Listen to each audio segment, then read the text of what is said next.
গল্পের নাম খুনের পিশাচ। এই গল্পটি শুধুমাত্র ভৌতিক থ্রিলার ভালোবাসেন এমনদের জন্য, দুর্বল হৃদয়ের ব্যক্তিদের না পড়াই ভালো। গল্প তাহমিদ ও তার 4 বন্ধু ইউটিউব চ্যানেলের জন্য অ্যাবেন্ডেন্ড প্লেস এক্সপ্লোর করতে গিয়েছিল সেই হাসপাতালটিতে। তাদের ধারণা ছিল পূর্ণ হাসপাতালের ইতিহাস একটা হরর কন্টেন্টে রূপ দেবে, কিন্তু তারা জানত না তারা কি ভয়াবহ কিছু জাগিয়ে তুলতে যাচ্ছে।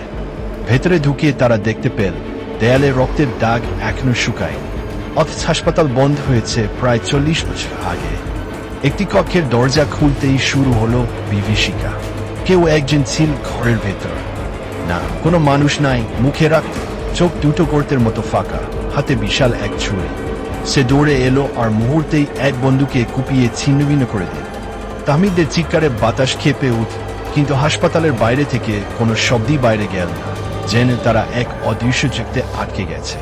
বন্ধুর কাটা হাতটা ছিটকে গিয়ে বড় দরজার সামনে, যেখানে লেখা ছিল রক্ত দিয়ে। আমার চিকিৎসা শেষ হয়নি। ঘর থেকে বেরোনোর পথ হারিয়ে তারা এক এক করে হারিয়ে যেতে লাগল।